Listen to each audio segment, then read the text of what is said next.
Alabamians, my purpose in today's press conference is to alert you, the people of Alabama, that we may be in the path of Tropical Storm Nate, which is expected to become a hurricane.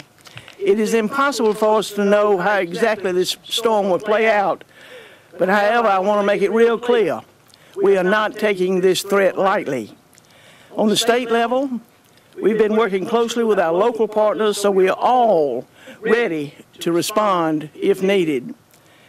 I have spoken to FEMA Administrator Brock Long and with the White House, and they've assured me that the federal government is standing by with any assistance that we may need.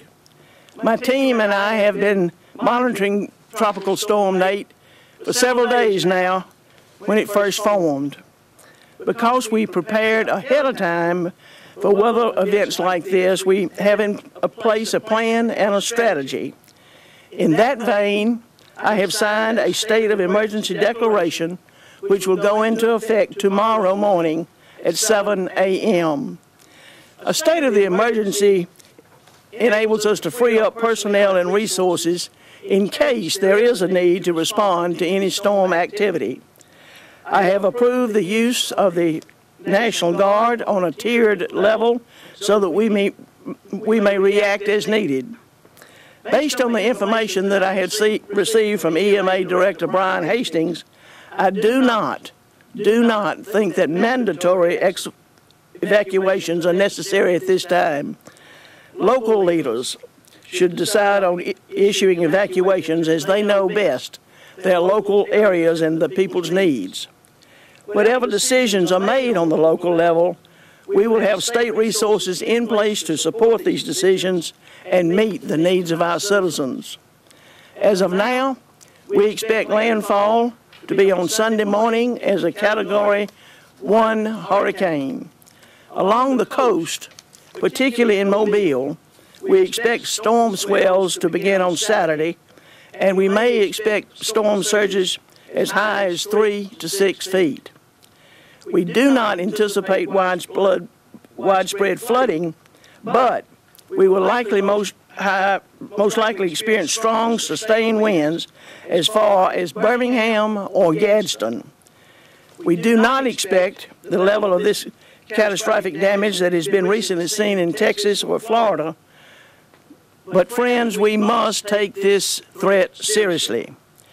All Alabamians, and especially those in our western counties and southernmost counties, must make sure that they and their families are well prepared and heed further directions from state and local officials. We cannot say for sure what will happen. Storms like this are very unpredictable. But I am proud to say we are ready to protect the people of Alabama and to respond should the need arise.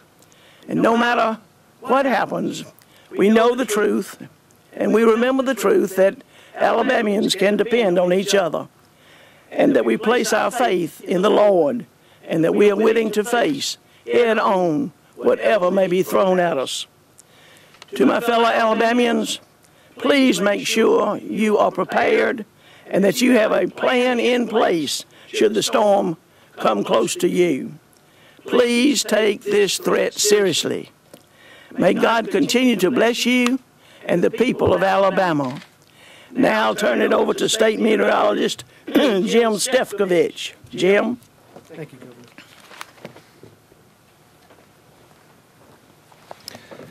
So let's talk about the current forecast and then talk about some of the uncertainties that still exist with this system.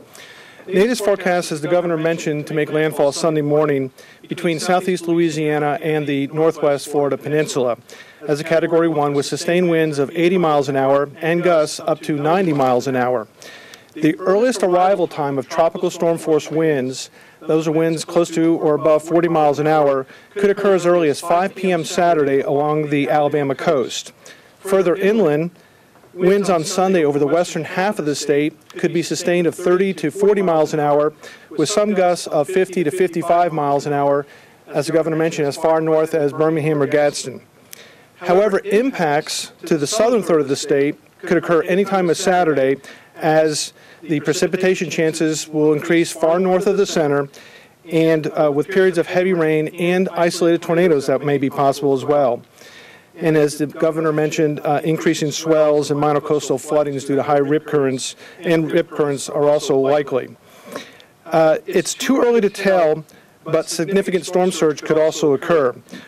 The system is a quick-moving storm, which is good news, and it's also very compact, which means that the highest winds are going to be close to the center of circulation. So with that quick movement, we're expecting widespread 1 to 4 inches of rain with isolated higher amounts. This could produce some isolated flash flooding, but we're not expecting any widespread flooding issues, especially across our main stem rivers. So one thing we always want to keep in mind is that it does not take a major storm to produce major damage and major impacts. So let's, as the governor mentioned, let's all be prepared for the system. I'll turn over to Director Hastings. Thanks, Jim. Thank you, Jim. Good afternoon. I'm the Alabama Emergency Management Agency Director Brian Hastings. At the State Emergency Operations Center in Clanton, we are closely monitoring Tropical Storm Nate, which is projected to be a hurricane and make landfall on Sunday.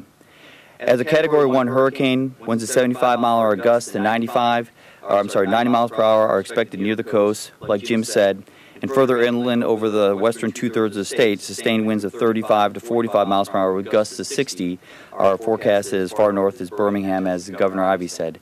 This looks a lot like the Irma impacts that we had a few weeks ago. Based on current forecasts of Hurricane Nate, we will include some storm surge, rain with localized flooding, tropical storm force winds that will result in potential widespread power outages and damage to property. As a tropical storm, Nate has already claimed the lives of 15 Nicaraguans and 7 Costa Ricans. All storms are unique, and we need to take this threat seriously. Yesterday, we started conducting our daily state coordination group calls with our disaster response agencies and state partners. This call allows us to discuss the track of the storm, forecast impacts to Alabama, as well as posture and pre-position any necessary resources or personnel to respond to impacts of the storm in close coordination with ALEA, the Alabama National Guard, ALDOT, Department of Human Resources, National Weather Service, and our local emergency managers and elected officials. The State Emergency Operations Center is now activated to Level 3 with an established battle rhythm, and we plan to elevate our posture to Level 2 on Saturday when we begin 24/7 operations based on greater fidelity in the weather forecast. This activation allows us to bring the necessary state and federal partners into the Emergency Operations Center prior to any significant storm impact, and to develop a strategy for the required response and recovery in a timely and efficient manner. We're in close contact with Mississippi and Louisiana emergency management agencies, and we are lockstep with our posture and preparation with our neighboring states. The State Emergency Operations Center is not our only focus as we prepare for Hurricane Nate. We have also notified our division coordinators who will help manage information flow and coordinate state response and recovery efforts with local officials and agencies in impacted areas. Division A in the Mobile and Baldwin County area will activate on Saturday, as well as Division B in the Houston and Dale County area. Earlier today, Governor Ivey held a conference call with the coastal county mayors, commissioners, and directors to talk about impacts and preparedness and a response strategy to Hurricane Nate. The counties and municipalities have the lead, and the state is postured. We are postured to support, and we're ready to fill any needs in their capabilities as requested.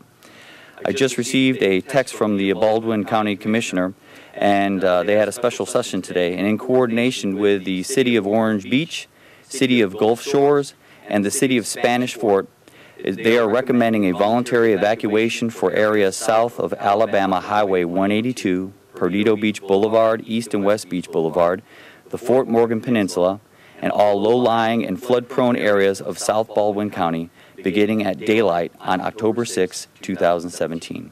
In anticipation of tropical storm force winds, a voluntary evacuation during the same time is recommended for the areas along U.S. Highway 90, the Causeway, in Spanish Fort, which may become impassable due to the tide and surge from Mobile Bay. Double red flags indicating Gulf waters closed to swimming will be raised along the beaches, and persons are directed to stay out of the water. Those residing in RVs and campers on the island are encouraged to abide by the voluntary evacuation notice.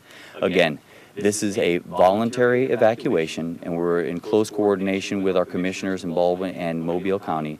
And we will make sure that if anything happens above and beyond these types of evacuations, the state is here to provide any necessary sheltering that they may ask for.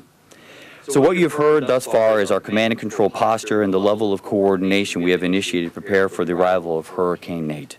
It is important for you to know that now is a great time for you, the great people of Alabama, to prepare and be prepared. Please build or restock your emergency preparedness kits, have a plan to communicate with family members if you lose power, review your evacuation plan with your family, gas up and stock up your vehicle with emergency supplies, and have a method to receive the latest weather updates and emergency instructions from your local and county officials. I cannot stress enough the need for everyone to closely monitor this system as it moves across the state in the coming days. This system may affect our entire state by Sunday in some way. The degree of impact is not certain at this time, however, the time to prepare is now. For the latest information, please follow @AlabamaEMA on Twitter or online at ema.alabama.gov. Thank you for your time. This concludes our press conference.